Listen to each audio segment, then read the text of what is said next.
Hello, good afternoon. Welcome to an early shift on the Shankly Gates Podcast this afternoon. I'm David, as ever, joined by Dan and Tarran.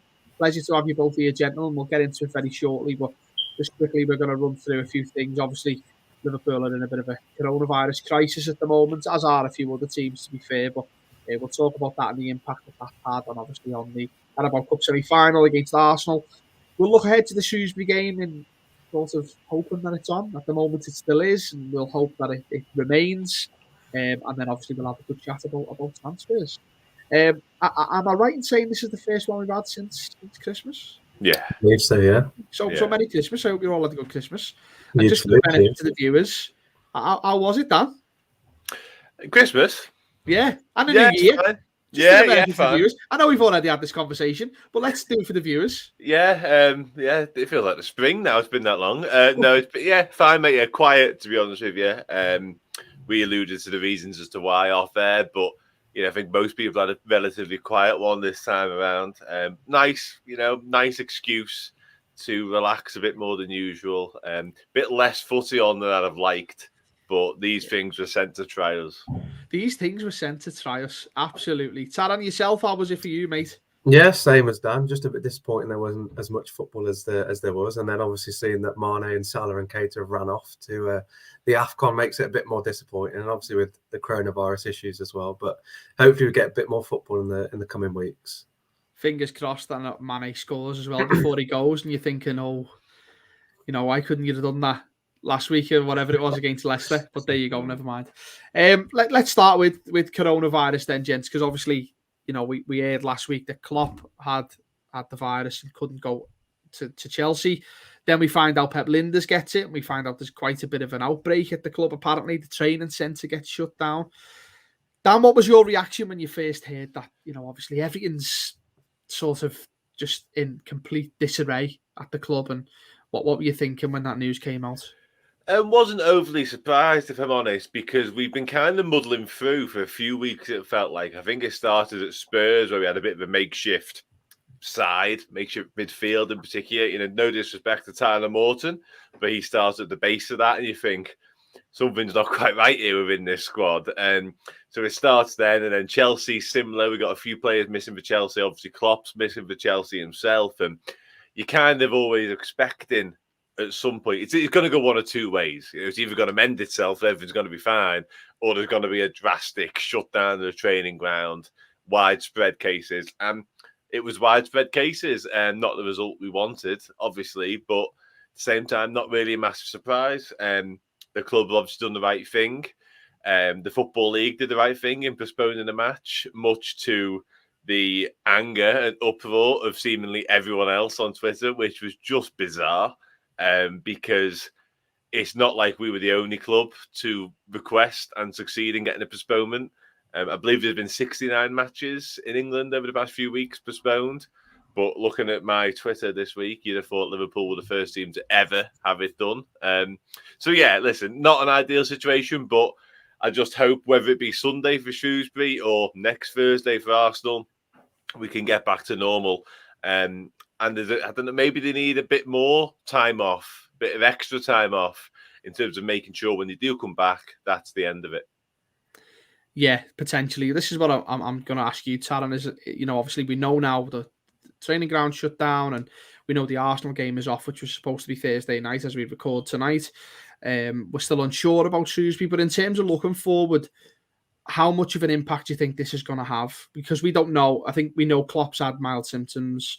We don't know. I don't think the first three who went down had symptoms. So Van Dijk, Fabinho, and was it Thiago or somebody else? Yeah, Curtis Jones. Curtis Jones it was. So I think them three didn't have symptoms, if I'm right in saying. We don't know about the last three, and Alisson, Fabinho, and Firmino and Matip. Going forward, how much of an impact is it going to have, A, with coronavirus, and B, this time off that they've had in the training centre being shut down? I think it's quite difficult. I think in some sense it's a blessing in terms of, we've got our time off now, and hopefully, with the coronavirus and everyone having it most likely at some point, it's good that ours is early, I'd say. And we won't really have that issue hopefully further on in the season. But then at the same time, you've got the huge issue of you've lost, two of best players who have gone to the AFCON, and then your whole training facility, your manager's gone off, and then your assistant's gone off. So you're going to be really rusty. And the fact that, half the players haven't been able to see each other, or the team hasn't been able to sort of rebuild again, even after the Chelsea game as well, it makes it even more difficult, considering we have got quite a fast and furious sort of run of games coming up soon as well. So I think it is a bit to our detriment, definitely. But also I think Klopp will be quite happy to have a bit more time off, and it means that sort of the games get pushed back a bit further on, and it's maybe a bit closer for players to come back, give players that are injured a bit more time to rest. So it's one of those, it's quite difficult to sort of, be happy about the fact that we aren't playing games and that, the players aren't training. But at the same time, I think Klopp will be quite happy in the fact that he gets the rest and the players get a rest too. Yeah, I mean, Dan, for you, I see what Tarran's saying there in terms of like they're getting a rest, and it's great. Are you at all worried about potential fixture congestion down the line? I know things have been shifted pretty much all right, but we've still got the Leeds game to reschedule. If you get to the Carabao Cup final, hopefully, which we do, that adds another game into the mix. Then you're looking at potentially advancing in the FA Cup. Are you worried down the line with the squad that Liverpool have got currently? Obviously, we'll get to transfer rumours in a moment, but are you worried that it could potentially cause more headaches down the line? The only concern, from my point of view, would be if we had players unavailable for those games. I actually think this side and this squad fares better in a very hectic run of fixtures, bizarrely. And I know it's something Klopp has bemoaned previously, but the only reason he doesn't like it is because you tend to lose players in those runs, and you tend to go into them runs without all your players available. But if it just so happened that we had good availability, I actually think we've got the squad to cope when everyone's fully fit and firing. And like I say, I actually think we're better playing lots of games in a quick run.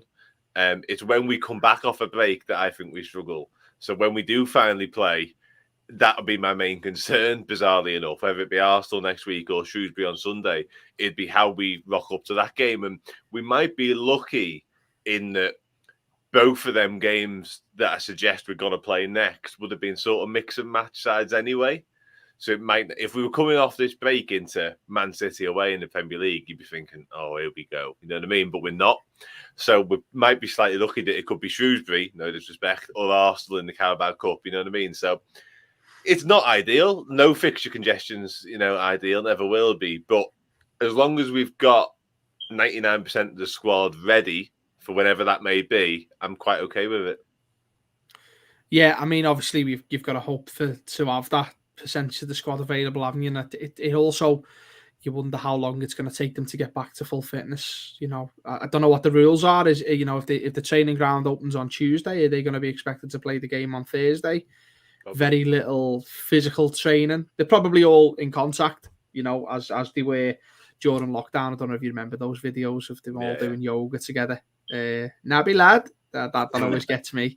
So they're probably all doing that, but it's not the same, is it? It's not the same. Tarran, for you, I mean, the congestion, does it worry you at all with what might be coming up? And in terms of, I mean, we can talk about title race a little bit, maybe being a bit too far and maybe not so far out of grasp. It's not over, but, we can sort of put it on a back burner. Are you worried about congestion down the line, especially with the Champions League coming back as well? Yeah, I think it makes it very difficult. Obviously, like you mentioned, we have got quite a few games that need to be rescheduled. But I agree with Dan, definitely. I think when we come back off a break, that first game always seems to be like atrocious to watch, and it just doesn't seem to be us. I think about the Leicester game. After Christmas, that was painful to watch. So it just depends, really. I think Dan has mentioned, we have got the squad. It depends if we bring anyone in January. I think the league is a very difficult task now, barring Man City. As we've seen now, act of God. Them losing half their players. You've got to hope that maybe that helps us a bit. But I don't know. I think it's a bit troubling for the title. But in terms of everything else, it might help us in terms of you get to regroup, like I mentioned before. But there might be a big issue in terms of congestion, but for me, the positive is that it's a bit further back, and then you get your players back. So that's the angle that I'm going for in this perspective of it. No, I get your point, and also, as you say, moving them games potentially.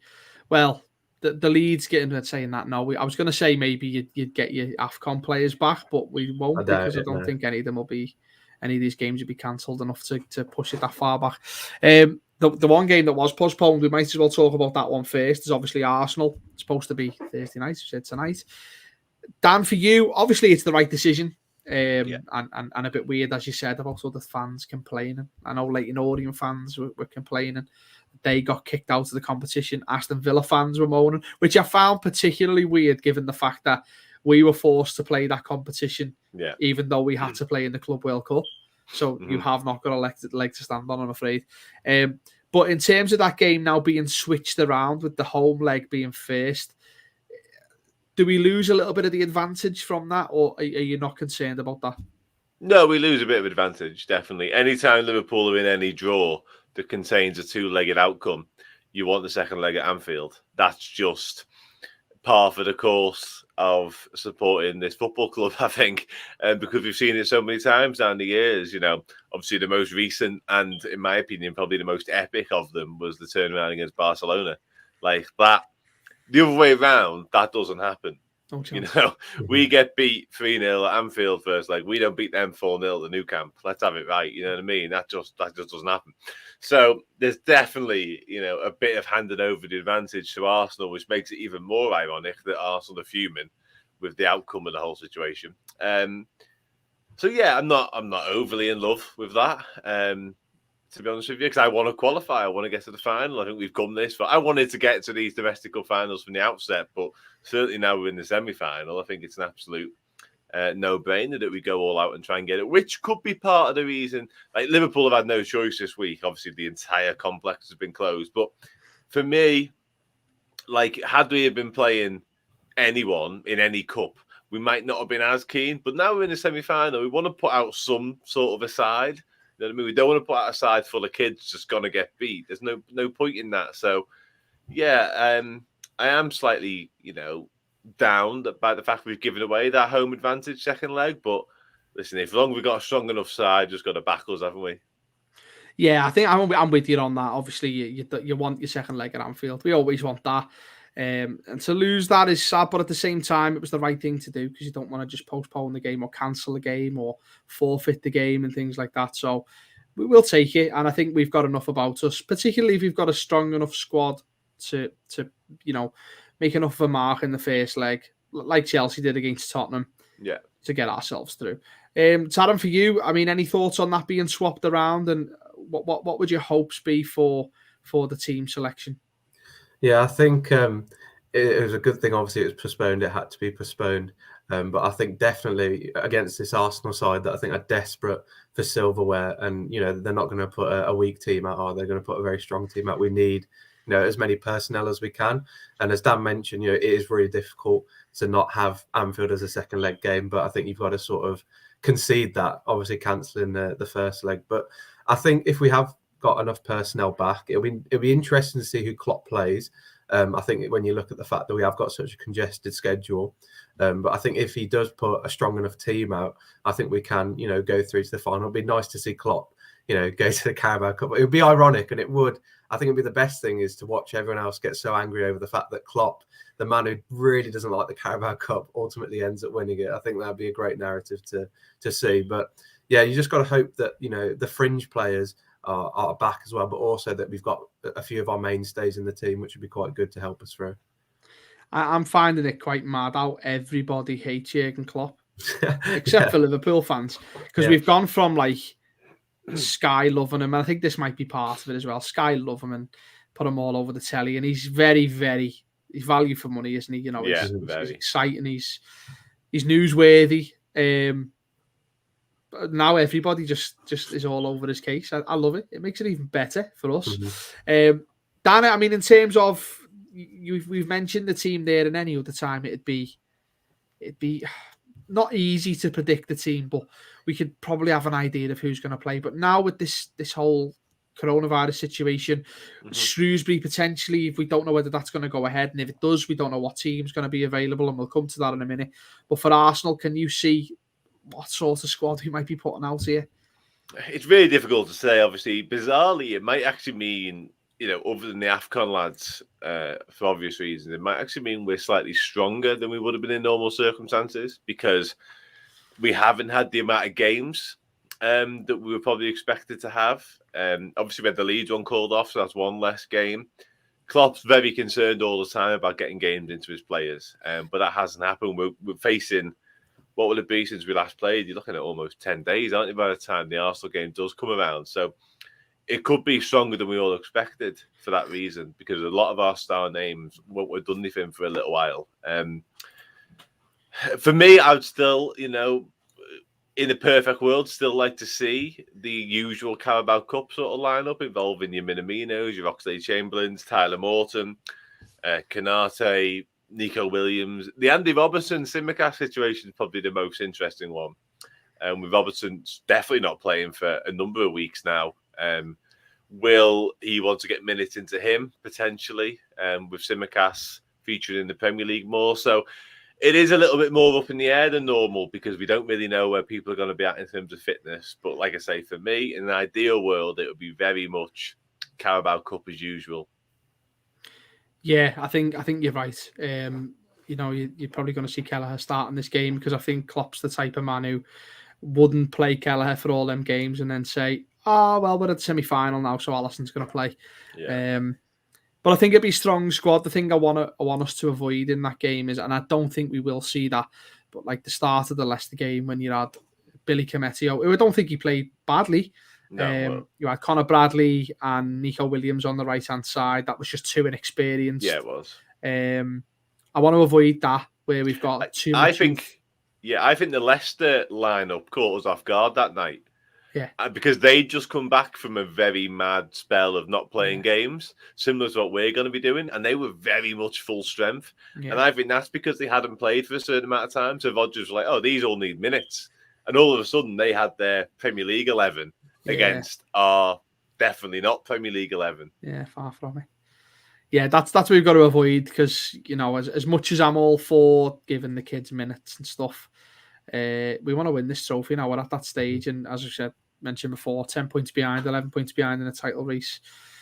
You've got to get any trophy and you can. Tarran, just before we move on to Shrewsbury, let's have a quick score prediction. What do you reckon? I know it's very difficult because we haven't got a clue who's going to play and we don't know how fit they're going to be, but let's just go for it anyway. I think the home leg, I think we'll win 2-1. I can see Arsenal getting a goal just because of their team strength. At the Emirates, I think it could be a really tight game, maybe a 1-1 when we get through. But I think it'll be a very difficult game, but it just depends on our personnel as well. But I can see us going through to the final. It just depends on who we meet there. And I don't particularly want to meet that Chelsea side. So we'll have to see at that point. Oh, I do. I want to play Chelsea again. I don't. Oh, I do. We should have beat them last week. We should really should have. We got 2-0 ahead and then we just let it go. Dan, score prediction? Goals. Goals. I don't know who it was who said my prediction is paid at Club Alang or something like that from the Rockies. Might have been, yeah. My prediction for this is goals. Okay. Just because I think both sides are going to be a little bit mix and match. Everyone remembers the 5-5 game of basketball we played against Arsenal a couple of years ago. This could be similar across the two legs, in my opinion. I don't think we're talking 10-10, but madness. So I think for the Anfield game, which is now first, I'll say 2-2, and then I'll say we'll nick it 3-2 at their place. That'd be nice. So there's no away goals in this anymore, is there? So that's gone. And there's no extra time. No, straight to pens. So my prediction is going to be 3-1 to us at Anfield and 3-1 to them at the Emirates. And then we'll go through on pens. I'll edit out the 3-1 bit depending on what score it finishes. But I reckon same scoreline, just flipped round and then pens. But we'll see. It'd be nice to get to the Carabao Cup final. It'd be nice to go back to Wembley. It's been a while. It's always a good day out as well, isn't it, Wembley? So we like that. Let's talk about Shrewsbury then quickly before we move on to the transfers, because as far as we're aware right now, that game is going ahead. It seems a little bit weird that it'd be going ahead because we're 3-4 days out and still no training is happening in Kirby. Still people out with COVID. We don't know how many others have caught COVID and since being sent home, if you like. But Tarran, I'll come to you first on this one. Obviously, we've played Shrewsbury in the past. Have we got enough if we have to roll out the under-23s to do it again? I believe so. I think we've seen so far this season, the quality that we can sort of bring up. You got to hope that there's a few senior players that have been, sat on the sidelines that may be able to come in for a few games and play that one. I don't know who is available. Obviously, it's difficult to sort of suggest and think about who could be. Obviously, not really much news has come out in terms of who's fit, who isn't fit. But I think if we had to field, the youngsters, the likes of maybe Kai Gordon and Tyler Morton and a few others as well, it'd be interesting to see, what they produce. But also, I think it'd be a good game as well, as we saw last time. So it'd be interesting. I think it'd be exciting. Dan, any thoughts of revenge for Shrewsbury in this one? And will they be delighted that the under-23s are playing once again if they do? And they'll be delighted, if it isn't anywhere near Liverpool's starting 11. But like I said earlier, I don't think it would have been anyway. So it probably doesn't change a lot. The one thing it might do is, Tarran alluded to it there, a couple of the senior lads who might not have been involved in this game might end up playing. Like we spoke off air, we could be looking at Alisson, Matip and Firmino from the first bout of all this situation actually being available for this game. And that instantly makes us a far more scary proposition because that's the spine of your side that looks really strong all of a sudden. And if you add Tyler Morton, Kate Gordon, etc. to that, then you should have too much for them. Shrewsbury will want some sort of revenge. Shrewsbury probably be more disappointed in the fact that I think I'm right in saying I don't think this game's on telly again. No, it has been moved to Sunday, but that was because Sunday of the Thursday game. Yeah, right, I see. Yeah, so they'll probably be more disheartened by that because if I remember rightly, again, they were pretty annoyed the first time that the game wasn't on telly. Yeah. So obviously revenue streams and what have you get kicked because of that, and that's what this is. Listen, if they win, they'll be made up, won't they? And they're on to the next round, a bit of money, etc. But let's have it right. A big draw away at Anfield for a team in League One, is a money spinner. That's the whole point, and the football club will be more gutted about the fact they're not going to make as much money out of it. Whereas the fans might think, okay, let's go there and have a day out and maybe get some revenge. But realistically, if Liverpool are made, in inverted commas, to play this game, we should be able to cobble together a side that has too much for Shrewsbury. And that sounds really disrespectful, but I am thinking that the likes of the three I mentioned, and even the three before that with COVID, we don't know the ins and outs of it, but in theory, they shouldn't have been affected by this most recent problem. You know what I mean? Like your Van Dijks, Jones, they should be around for this. So those sort of names should be too much for Shrewsbury. Absolutely. I think you're right. And the whole money situation as well, I think they'll get half of the gate receipts anyway. Yes. Yeah. And the TV is the big one, isn't it? The TV is the big one, absolutely. But they'll still get I don't know how much Liverpool make on a match day anymore, but they'll get half of that. And I think I'm right in saying the last time they got the replay at Anfield, Liverpool give them their half as well. The gate receipts as well. Yeah. So, because they did kick up a fuss, didn't they, about it not being on telly? I think it was because Klopp basically said he wasn't going to play anyone in the next leg. Yes. Is that right? Or I don't know, it was before the first one. At the end of the first one, at the end, he said, he did, didn't he? I won't be there. Yeah, we're on our winter break or something, something like that. Yeah, which fair enough. Fair enough. That's what he wants to do. And that's when the whole situation stemmed from. The other thing I didn't understand about it, and I understand why it's been done, but Shrewsbury got 8,000 tickets for this game. And it's because of an FA Cup, an FA law, if you like, or to give 15% of your stadium. But Shrewsbury haven't got over, I think I'm right in saying they haven't got over 7,000 fans once this season. So why are we then giving them 8,000? And just before we move on, I want to ask you, Dan, I get the whole 15% thing, but why aren't we saying, oh, hang on a minute, you don't even fill 7,000, you can have 7,000, but then we're going to give that extra 1,000 to local kids in the city who want to go to the match? I think that would be the ideal solution if they got sort of, I don't really know the time periods of when their tickets would have gone on sale because I don't know how Shrewsbury work, obviously. But had there been a certain amount of time into it and been nowhere near selling out, I think then Liverpool could have turned around and said, hang on, let's have it right. But I think they will sell out because people who maybe aren't even Shrewsbury fans who just like friends off. Go. Yeah, exactly. They'll just go, I want to go to Anfield. Yeah, because there'll be Liverpool fans who live in Shrewsbury. In the Shrewsbury be like, who'll just jump on a bus or with a mate, and there'll be loads of that going on. So I imagine it'll sell out. But you are right in what you say. I don't think... I'm surprised it's as many as 7,000. Their average at what I believe. That's not even average, mate. That was like New Meadow, the biggest crowd, the most, yeah. And I don't think it was 7,000. There was like 4,000 in there and 5,000. The highest was just under 7,000. Yeah. And one of them is a fella in the river out the back in a boat fetching the balls, which is a fantastic thing. Yeah, you're all right. But like I say, I suppose the club just have to abide by whatever percentage the FA tell them. It would be practical and it would make sense to base it upon what the home team do. But I suppose it would be even worse if it was like, I want to pluck a club out of thin air, but I'm just going to disrespect someone.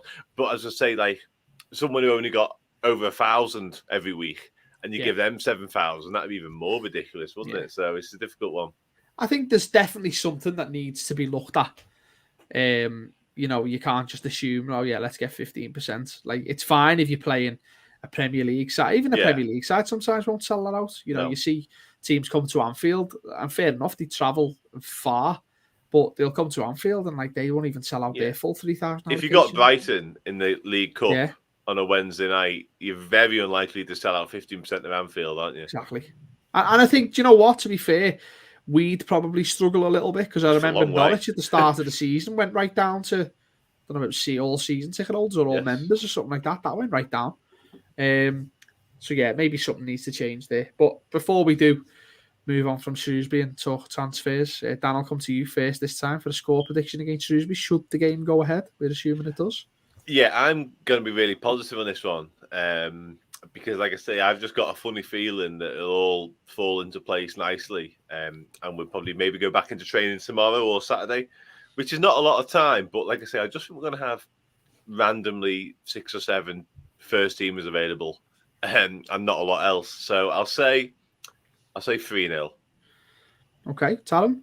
Yeah, I'll go for 2-0. Just a little less. A little less. I'm going to go 5-1. Fancy goals. Fancy goals, yeah. 5-1. Obviously to us. Let's just get that right. I'm quite pessimistic, but not quite that pessimistic. Okay, let's see if that game goes ahead. It'd be nice if it does, and obviously we want Arsenal to go ahead as well. Let's move on to transfer news because we've had not major news, but we've heard rumblings. But we'll start with the great Nat Phillips. Nat Phillips in the air. We've heard that he's basically free to leave Anfield should a bid be reasonable enough for Liverpool to let him go. I believe that's in the region of 15 million. And I've also read, I think James Pearce in The Athletic has said that an unnamed Premier League club has bid 7 million for him and being rejected. How do we feel? Dan, I'll come to you first on this one. How do we feel about Nat Phillips potentially leaving Liverpool Football Club? I mean, I'm assuming you'll be in the same page as me. It's like 15 million's not a bad bit of money for him, but he's a bit of a cult hero, isn't he? Massively a cult hero, yeah. That unnamed club was so Burnley, by the way. Definitely 100%. Yeah, 100%. No, listen, I think it's right that he is allowed to leave because he's currently 5th choice centre back, and that's not really a role. Mate, unless he was 4th choice, to be honest. Joe Gomez, possibly, yeah. But the thing is, obviously, nostalgia and memories would make us think that Joe Gomez is better than Nat Phillips. Yeah, form would probably not, if I'm going to be honest. Yeah, but that's a different conversation. I think it's probably about right in terms of Nat Phillips' personal development as well. I think he's good enough to be playing Premier League football somewhere. And at the minute, he's not even getting in most match day squads, if I'm right in saying. Certainly not when we're anywhere near full strength. So the thing is, we've got to be strict on what we get in for him in terms of the 15 million because of the way we run. So we sell to buy. So it's no good letting someone go for cheaper than what we think they're worth because that breaks the whole model of what we do.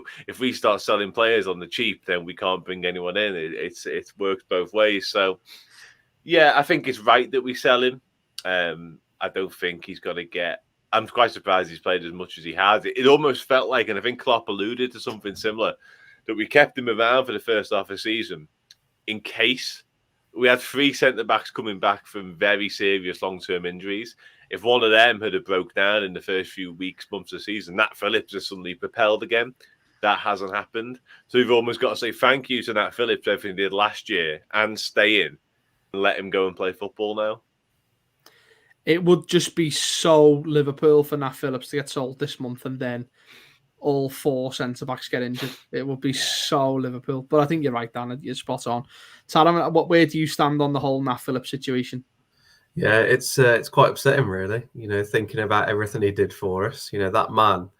It was like watching, Maldini in his prime. It was unreal. But at the San Siro as well. It was so good. And the best thing is that every single game he's come in, he's just been unreal. I think about before when he wasn't even a mainstay. When he came back off his loan, played the Everton game, and then just left again. Like the man's a joke of how good he is. And like we said, the San Siro, just absolutely scored everyone. So it is very upsetting to see him leave.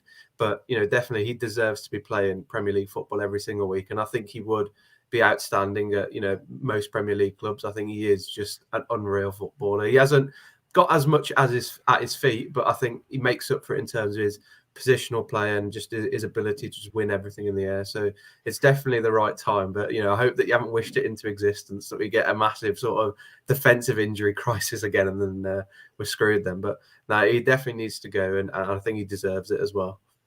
Yeah, I hope I'm right, wrong as well, mate. I really do. But yeah, as you say, he done a lot for us, and as you say, like coming back off loan to play a game and then going straight back out on loan is just like that's testament to the man, not just the player, but the man to just say he deserves a statue. Him and Divock need a statue. Whatever we do this season, particularly in the Champions League, will be based a hell of a lot down to what him and Reece Williams did last year. Yeah, I know. And that's mad. That's mad. But that iconic photo of them two walking around the ground after Palace. Yeah. Like, when we think back, 10 games unbeaten back end of last season, and so much of that was down to them.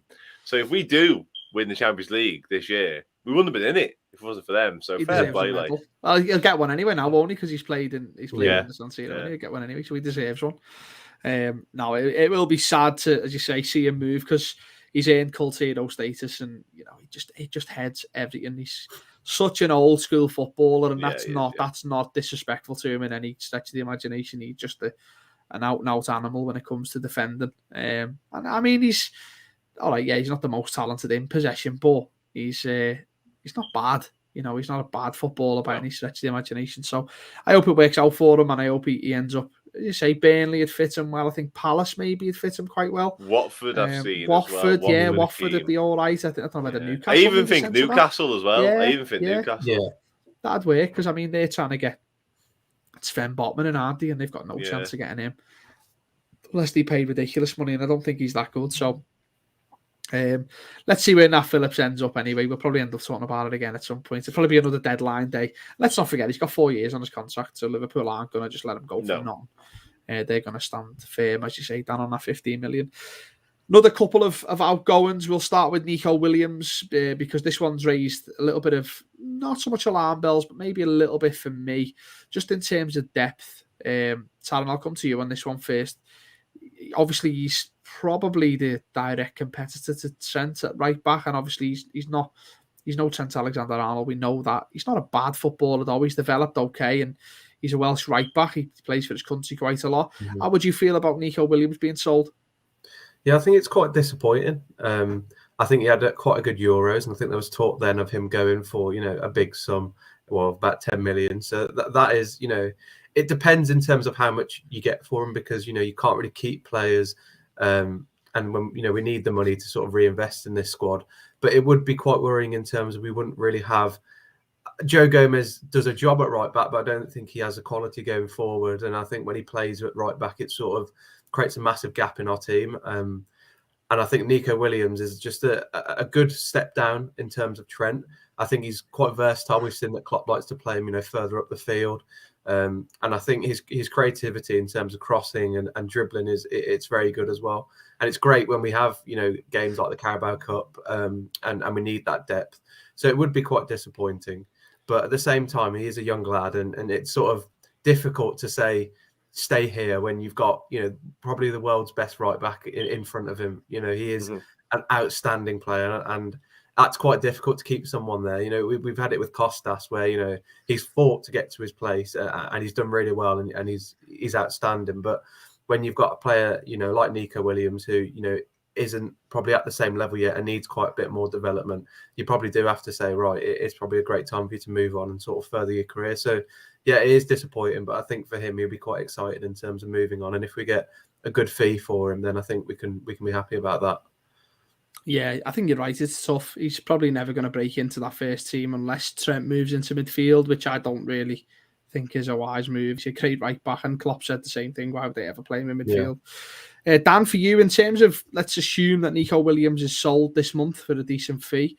Mm-hmm. Are we then going to go out and get another right back as cover, or are we going to expect Conor Bradley to deputise? I think we'll expect Conor Bradley to deputise. And I think James Milner will probably play in the bigger games back there, to be honest with you. I think, you know, Tarran alluded to Carabao Cup and FA Cup, and even sort of, you know, your run-of-the-mill Premier League games, I think we'd be looking at Conor Bradley to step in. I think your Man Cities, your Chelseas, your Champions Leagues of this world, I think we'd be looking at Milner to do a job, which is the beauty of James Milner, of course it is. I'm not a huge fan of it, personally, but that's where I think we'd be. I actually don't like the thought of selling Nico Williams for pretty much that exact reason. I think he needs to move on again, similar to Nat Phillips, for his personal development, because I think he's another one who probably should be playing Premier League football. I think he's good enough to play Premier League football, just not for Liverpool. And, you know, that's a backhanded compliment to the lad in many ways. I have my issues with us selling him this month, generally speaking, because we've seen how thin squads can be, and he does offer that versatility. He can play in more advanced positions. We've seen him do it a few times. He did it against Watford. He came on, set up a goal for Firmino. So I'd like to see him stick around until the summer. And then in the summer, when we can reassess the whole situation, at that point, we'll say, on you go. Yeah, that's fair. That's definitely fair. As you say, he's deputised, or he's even just rotated in the front three a little bit as well, as we mentioned against Leicester, when it never really quite worked out with him and Conor Bradley on the same side. But still, you know, a decent footballer for me. Divock Origi, rumour season again. Once again, this time Newcastle are the linked team. Dan, is this the month that Divock finally leaves Liverpool Football Club, or is he still going to be here in February? It's only the month he leaves if we have someone lined up immediately to come in. Like, of all the times I've basically sat here and said Divock Origi has to leave the club, this is the opposite of those times. He has to stay at the club because Sadio Mane and Mohamed Salah have left for however many weeks. Like, selling him now would be the most bizarre decision of all time if we didn't have anyone to come in. Like, I think he needs to leave, generally speaking. I think, you know, for his, again, another one for his own sake, because I think he's another one good enough to play regular football, not at Liverpool. So I do think we need to sell Divock Origi, but not now. Never now. Like, in the summer, maybe. And I think he's the one we'd get decent money for. I think you're looking at 20 million and upwards, personally, for Divock Origi, because he's done it on the biggest stage. He hasn't done it consistently by any stretch of imagination, but if you've scored the goals he has against the Barcelonas in the Champions League finals, your price tag gets ticked up every single time. So, yeah, really interesting one, and one I don't believe the club would be as foolhardy to sell him this month without having someone immediately through the door after him. I think that'd be crazy. Yeah, absolutely. Especially, as you say, this year of all years with AFCON going on. This is probably not the year unless you've got somebody lined up. And we'll talk about maybe potential people who may have lined up or not. Tarran, for you, I mean, we paid, 10 million for Origi back in, when was it? 2014? Something like that. I mean, Dan's right, isn't he? That the resale value alone, you're probably going to make 10, 15 million alone. So, yeah. What do you think? Is he finally going to leave to Newcastle? I mean, let's face it, Newcastle, Michael Edwards will probably get 35, 40 million off them for him. Yeah, he would, yeah. Do you know what I mean? Because they've got a few quid now, let's not forget that. That's what happens when you've got money. So, what do you reckon? Divock Origi, is he gone or not? Yeah, I think it's quite difficult. I think his contract expires soon as well. I think that's a big problem. I don't think Liverpool will offer him another one. So, it comes to a point where, you know, some of the greatest players of our generation, you know, have to move on. We saw Messi do it. And, you know, Divock Origi, it might be his time now to move Messi on. and Divock Origi in the same I mean, breath. he showed him. Fantastic, He showed him. So I think, yeah, that man, you know, he is God's gift to Liverpool.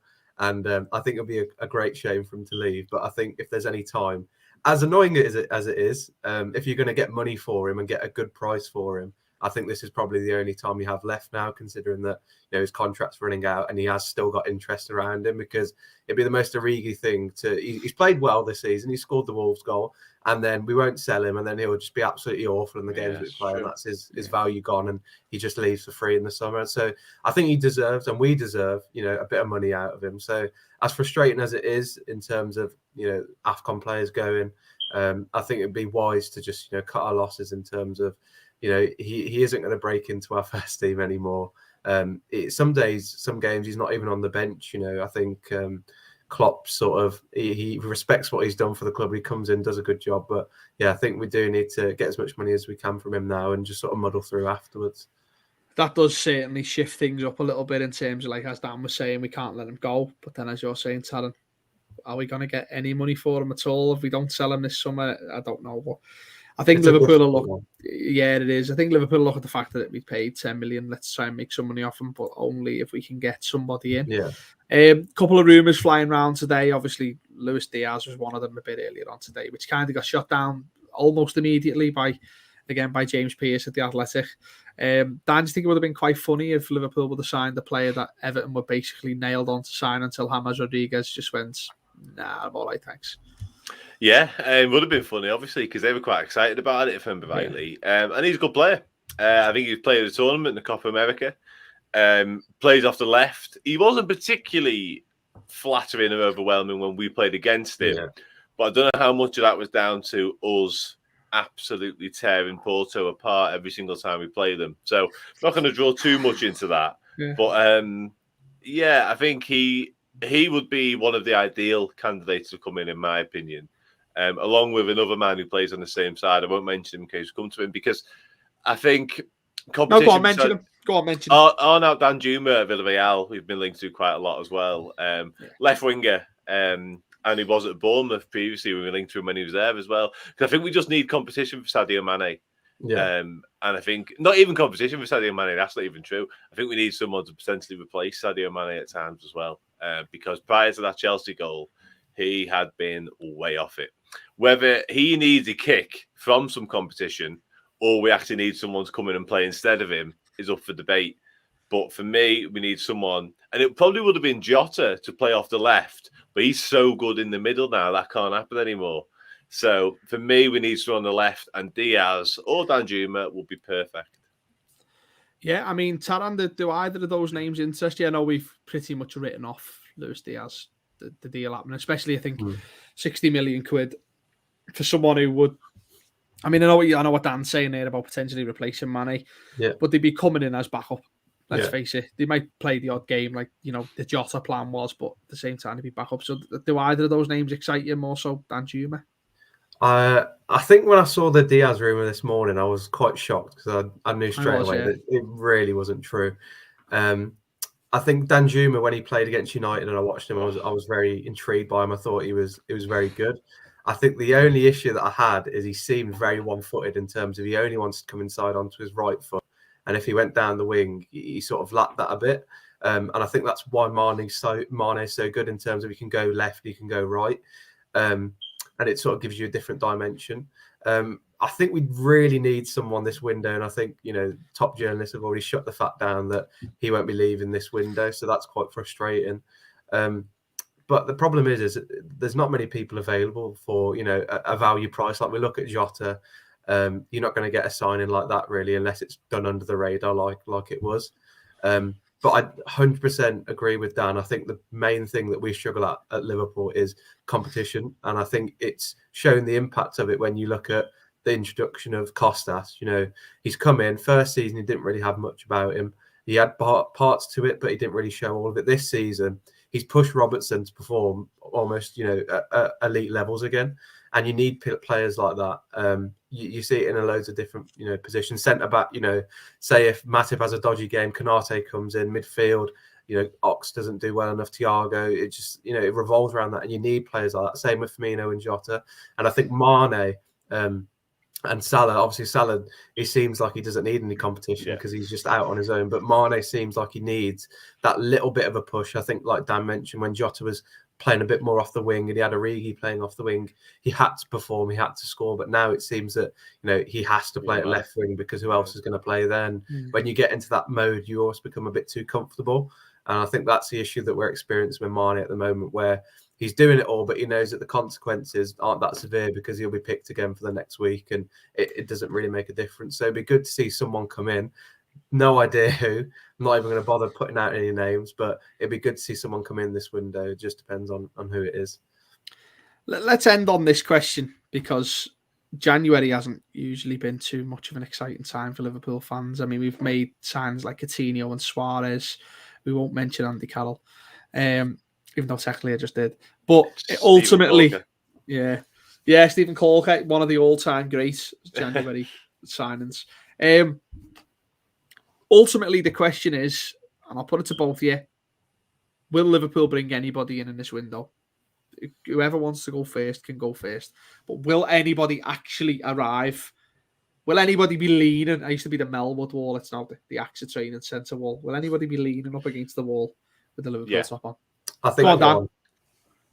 I'll go. Yeah, I think we see it. Yeah, I think we see it this time.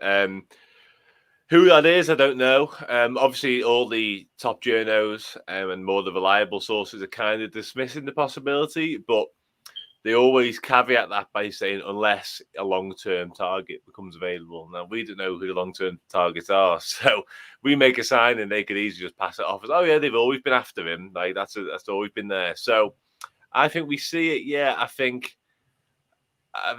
everything points towards the fact we need a signing. In my opinion, it doesn't really matter whether it's January or the summer. The rules have also changed in terms of the Champions League. So previously, had you have played for your club in the first half of the Champions League, i.e. the group stage, you can't play for a different one anymore, but you can now. You're allowed to. So Luis Diaz, for example, he played for Porto, but he could also play for us in the later stages. So, yeah, I think we do it. I think financially, everything's looking a little bit rosier with fans back in stadiums, etc. So, yeah, I think we will see one. Okay, Tarran? Yeah, I think we can't afford not to sign somebody. I think looking at sort of the last few games that we played, it just seems a little bit stale at the moment. Maybe that's in midfield and maybe that's a bit up top. So I think we do need someone. I think we also need to look further on. Maybe there's a few players out of contract in the summer. It'd be good to see maybe sort of a few like pre-contracts signed up, or a few players that we've been linked with. Zakaria would be a good sort of signing to make. But to be honest, I'm quite shocked that we haven't already sorted something. I figured that, knowing that for quite a while that AFCON was going to happen, that we were going to lose our two best players in the front three, then I was quite surprised that no one was sort of already on the cards, and Edwards hasn't sort of already got someone lined up and sorted, which was a bit of a shock to me. But you never know. It's Michael Edwards. There's always something up his sleeve, and might be one last treat before he leaves the club. It'd be nice to have a major signing. So I think we definitely need one. I think midfield and attack is definitely the positions where we need one. So it'd be good to see people bring in, and I think the FSG kind of need to put their hands in their pockets and pull someone into the club. Yeah, you could argue that. On the AFCON thing, I think they would have done that in the summer if they were going to do that. Yeah. I don't think they'd have waited, because I think there's a gap there for somebody to come into that front three, not in the front three, but within the rotation of the front three, and maybe as a backup. I think they probably would have done that in the summer to give them time to gel. But I don't share your optimism. I don't. I wish I did, but I just don't think, as you say, with that caveat, Dan, if long-term targets are available, I don't see Liverpool just bringing anybody in. And that whole thing of January's not a great month for getting stuff done, has sort of spread into the clubs and made life even harder in the clubs, whereas usually it's not really that difficult. It's just, you want someone, you pay the money and that's it, job done. But yeah, hopefully we can bring somebody in. I don't know. Are we going to be in the market for loan deals? I don't know, to bring someone into the end of the season. we'll see. Tarran mentions a really good thing. I think there's a lot of very good players running out of contract for a variety of different reasons. I think there's some Dennis Zakaria being one. Is another one that looks quite interesting. And I think there's a chance Liverpool, you mentioned FSG putting hands in the pockets. One thing we're not shy of is a bargain. Yeah. And there could be a few of them knocking around. Players who have only got a certain amount of months left. The club's looking to cash in while they can. That could be an avenue we actually explore. Yeah, I'm still nailed on for Mbappe. I'm putting all my eggs in that basket. Pre-contract signing Mbappe by February the 1st. Job done. Nice. It's not going to happen. But the whole Nike thing, I've said this before, the Nike thing and his dad with Klopp, everything just works. It's going to happen. Let's get on board. Go and Who says no? Shit. One of them. Yeah, Who exactly. No? Where's the break in the chain? Like there isn't one. It's all just perfectly ready for Mbappe to just fly over. But we'll see. I digress. Gentlemen, thank you as ever for your time. A pleasure as always. And thank you for watching. We'll see it again. Maybe this weekend if Liverpool play. Maybe next weekend if not. But we'll see it again very soon. Thank you. Bye-bye.